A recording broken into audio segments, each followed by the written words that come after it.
This is Think Out Loud on OPB. I'm Dave Miller.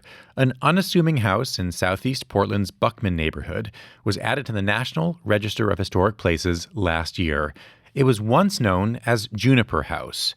In the late 1980s, it became the first end-of-life home for people dying of AIDS in the Pacific Northwest. Jan Weymouth was one of the co-founders of Juniper House. Kayla McGrail was the associate project manager for Portland's LGBTQ+ Historic Sites Project, which got the house on the National Register. I talked to them both last spring, soon after that happened. I started with Jan. Jan, I'm wondering if you can first take us a little bit back in time and give us a sense for the level of fear, the level of stigma surrounding HIV and AIDS at this time. And the house opened in 1987. This was some number of years before the HIV drug cocktail, the regimen that really changed everything, that started to effectively manage the virus. That was still years away. What was the societal feeling about HIV and AIDS like in the mid to late 1980s? Well, there's always been a stigma around gay folks. And this was just something that I can look at it from a nursing perspective, because that's where I decided to work exclusively with AIDS patients. In the hospital, we hadn't really had any patients with AIDS. And then all of a sudden we started getting some. And I was very, very upset with my fellow nurses. They would not want to care for that person. They would whisper, "Oh, he has AIDS," stupid things like that, which really annoyed me, because people are people. There was just, and also people were alone. People who had been diagnosed with AIDS, they lost friends. Of course, they probably have been estranged from family, but being alone and then being treated as lepers, nobody wanted to talk with them, fear of getting it, just being proximity. It was really bad. It was really bad. What kinds of gaps in care did you see? No care. People would come in with a condition that was, they couldn't breathe. Their lungs were affected with Kaposi's sarcoma. Just different. The thing with AIDS is you got secondary illnesses, and those are what needed to be treated along with the AIDS itself. All of these conditions that a healthy immune system would fight off and would mean nothing, they could be devastating and deadly. A whole variety of them. Oh, yeah. Plus the fact that the age range of people that we were dealing with were young people, not retired. There were, people of substance, and they couldn't work anymore, so they lost insurance. And they couldn't get medication, died waiting for medication. They would go ahead and try to get on Social Security so they could get something. But I would say at least 75% of people could not get medication. How did Juniper House get started? Well, Doug read an article in the Willamette Week about AIDS. This is one of, you're the co-founder along with you. Yes. Sorry. He read an article in the Willamette Week that said about people living with AIDS, living with AIDS is worse than dying with AIDS, because there was nowhere to go.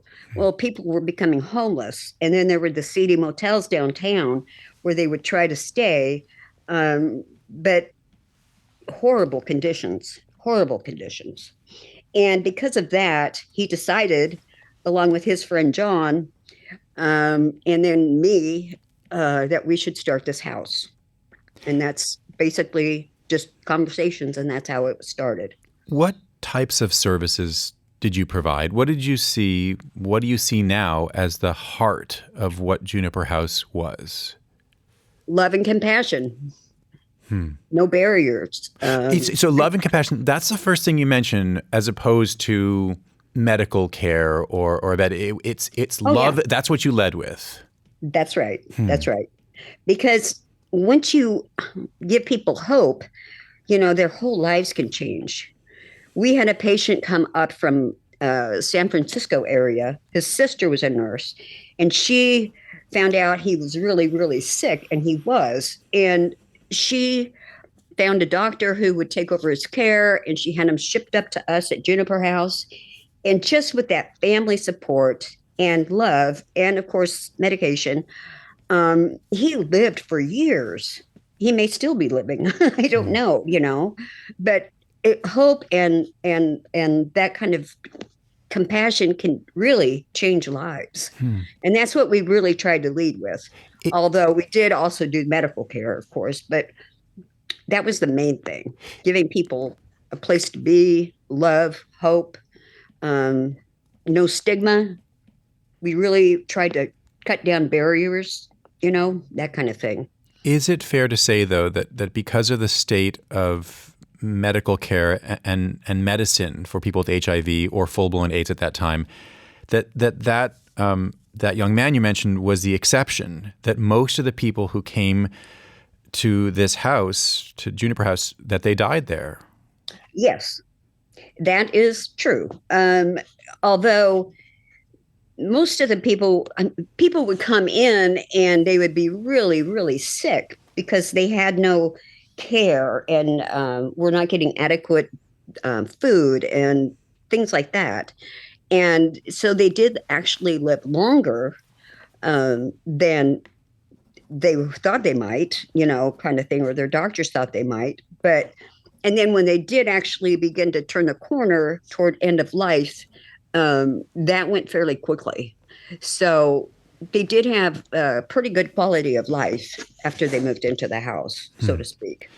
If you're just tuning in, we're talking right now about Juniper House. It was in the late 1980s when it became the first end-of-life home for people dying of AIDS in the Pacific Northwest. It was recently added to the National Register of Historic Places.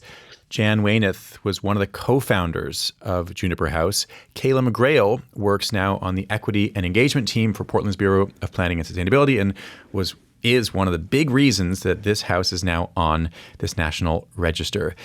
Kayla, how did you first learn or hear about Juniper House? Yeah, I was doing research for my graduate degree in historic preservation and just came across a news article in the LGBTQ plus newspaper of the time, Just Out, saying that one article was about a film festival that was raising funds for Juniper House, and another blurb said that Juniper House needed volunteers. And that led on this kind of multi-year investigation of, well, what was Juniper House, and was able to find, snippets here and there of this being the first HIV/AIDS end-of-life care facility in Oregon. What made you say this needs to be on the National Register?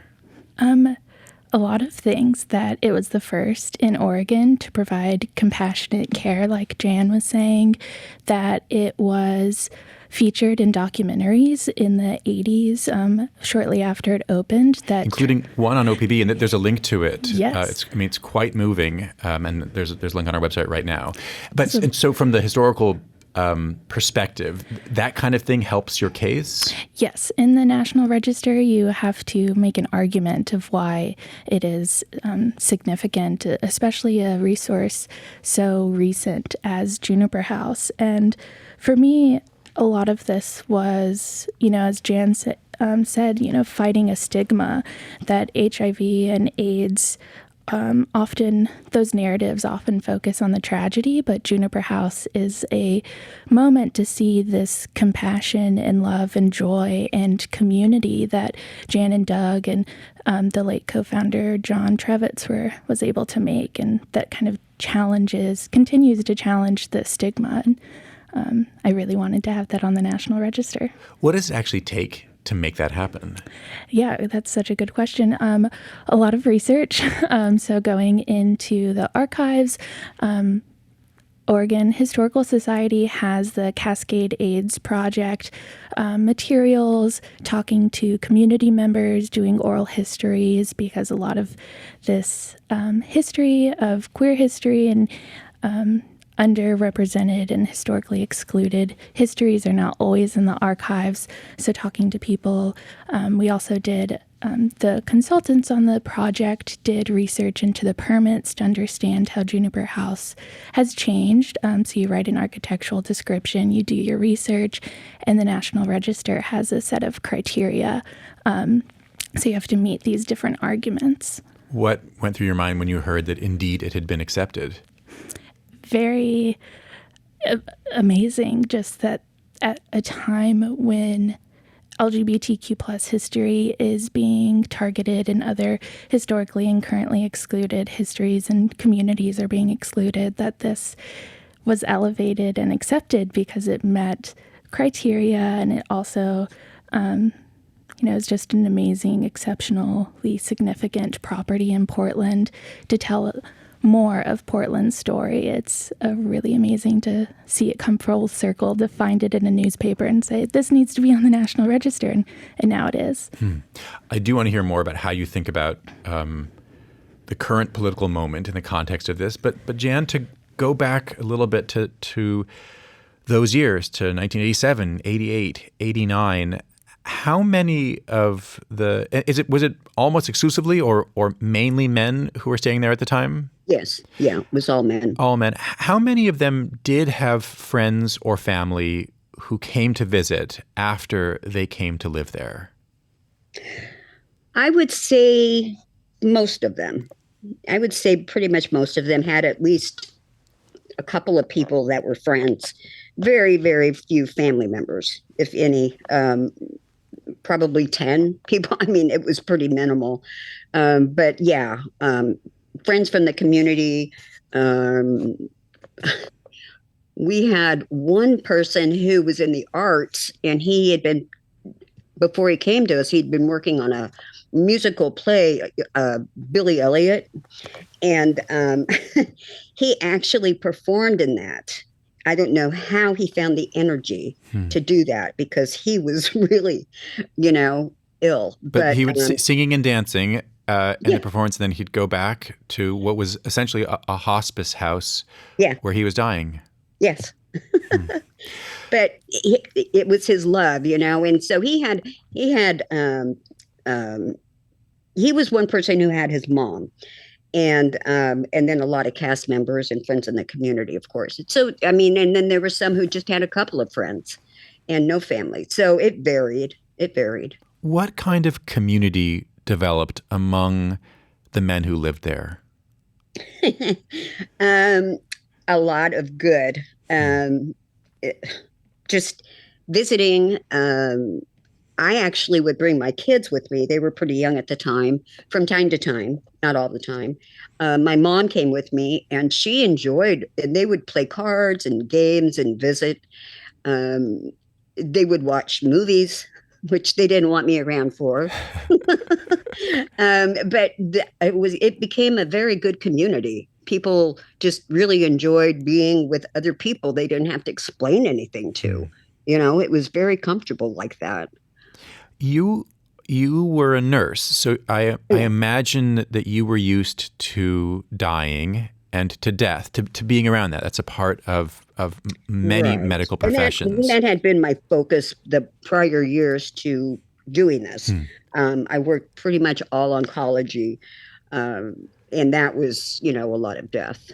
But I'm wondering how in this home you all dealt with death communally. When somebody died? Yeah. It was sad. I mean, we would have we would talk, we would have a little service, not religious, but just coming together and remembering that person. We would not ignore it. It's a fact of what happens, but we would, and some people felt worse than others because they'd been closer to that person than others. But we tried to address it as a community, just us, just remembering that person and what they meant to us.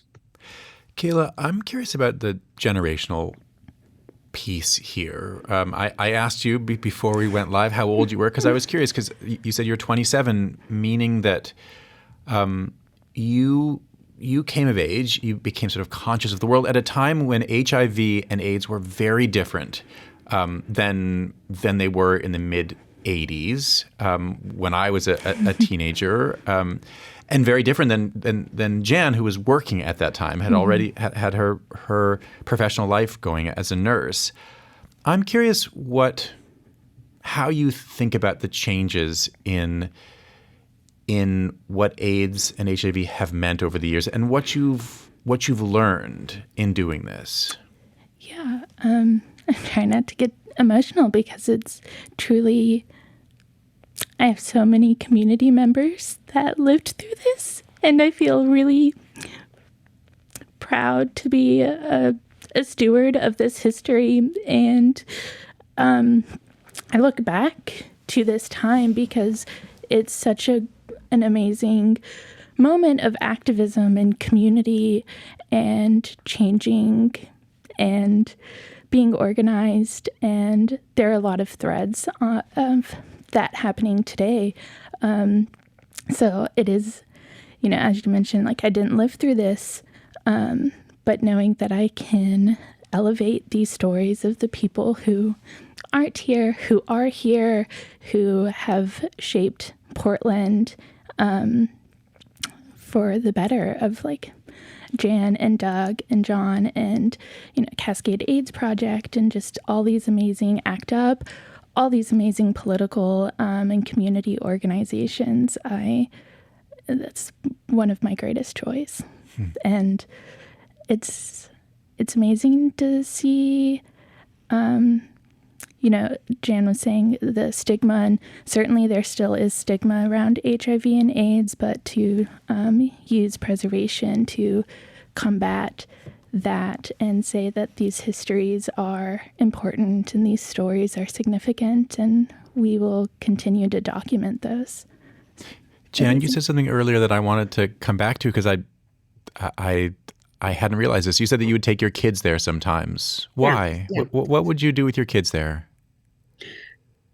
I would go there to, needing to do something there, or just to visit with the guys and bring my kids with me. I would bring them when I didn't have a lot of things to do, so I could keep an eye on them because they were young and running around. But I gotta say, all the guys were very aware, of course, how AIDS was contracted, and they were all very, very watchful to my kids, to volunteers, to family members, to whoever came through the doors.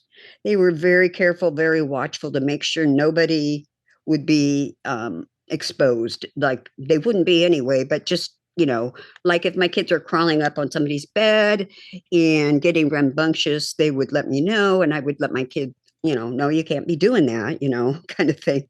But it was not a scary place at all. It was a comfortable place, and my kids enjoyed it. What do you see as the legacy of Juniper House? I am so grateful to Kayla. Now I'm going to cry. That she and her coworkers have come up with this historical register. I am thrilled, and that alone is a legacy. And I think the only thing we can say is, like, what we try to do is to educate the public, show no barriers. You can only show and be who you are, and by that way you can, hopefully induce change. And whether that happens or not, I think one by one, if you can make one person a little bit less homophobic, a little bit more caring and aware. A lot of people are only homophobic or pushed away by somebody with HIV because of somebody said something in a conversation. I mean, they don't really have an opinion. They just go along with what somebody else said. So education helps with that, and people do change their minds. And that, to me, this whole thing is what I hope for as time goes on. And Kayla, finally, I did want to return back to the present moment. We're talking at a time when, under the new administration, there are very clear efforts at the federal level to either cover over or to erase aspects of this history separately, but arguably relatedly, efforts to pull money back from HIV and AIDS protections globally and in this country as well. How do you think about this work given the federal picture? Yeah, that's such a great question. I think it really shows that this work will not stop, that there continues to be community and City of Portland led efforts to continue documenting this. And, Juniper House is part of a larger project on LGBTQ plus historic preservation in Portland.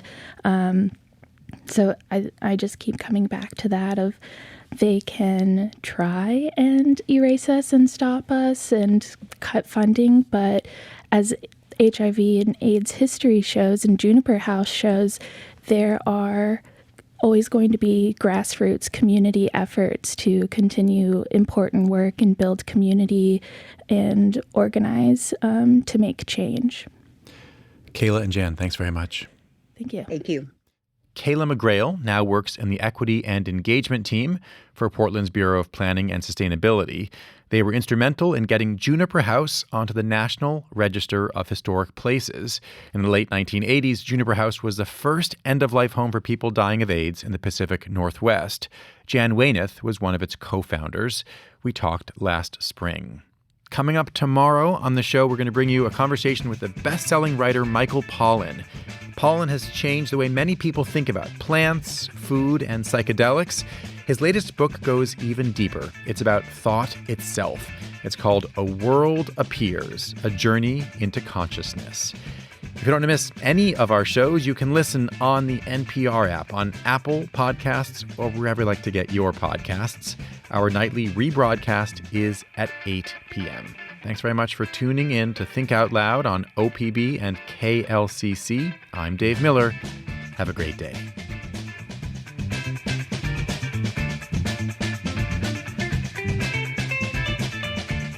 Think Out Loud is supported by Steve and Jan Oliva, the Rose E. Tucker Charitable Trust, Ray and Marilyn Johnson, the Susan Hammer Fund of Oregon Community Foundation, and Lang Svengard Family Fund.